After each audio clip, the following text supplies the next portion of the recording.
দিন দেখিবলৈ পাম বুলি ভবা নাছিলোঁ। এইখন চৰকাৰৰ দিনত মহিলা শিক্ষয়িত্ৰীসকলক চুচৰাই বাছত লৈ অহা হৈছিল।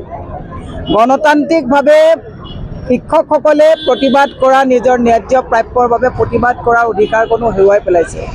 পুলিচগিৰি চলিছে, পুলিচে অত্যাচাৰ চলিছে, পুলিচৰ অত্যাচাৰত মানুহে এতিয়া ত্ৰাহি দেখিবলগীয়া হৈছে। মই হিমন্ত বিশ্ব শৰ্মা ডাঙৰীয়াক ক'ব বিচাৰিছোঁ যে আপোনালোকে শিক্ষকসকলক মহিলা সবলীকৰণৰ কথা কয়, বেটি বচাও বেটি পঢ়াৰ কথা কয়, কিন্তু আজি মহিলাসকলে কান্দি আমাক তেওঁলোকৰ মনৰ দুখৰ কথা ক'বলগীয়া হৈছে। ই অত্যন্ত দুৰ্ভাগ্যজনক কথা। অসমখনত যে এনেকুৱা দিন আমি দেখিবলৈ পাম এইটো আশা কৰা নাছিলোঁ। ডাবল ইঞ্জিন চৰকাৰে সকলোকে ভয় আৰু ভীতিগ্ৰস্ত কৰি মানুহৰ মাজত যি অত্যাচাৰ চলাব বিচাৰিছে, পুলিচগিৰি চলাব বিচাৰিছে, ই অত্যন্ত দুখ লগা কথা। গতিকে মুখ্যমন্ত্ৰীক কৈছোঁ, হাল এৰি শিয়াল খেদাৰ পৰিৱৰ্তে নিজৰ ৰাজনৈতিক দায়িত্ব গ্ৰহণ কৰিবৰ কাৰণে অনুৰোধ জনাইছোঁ।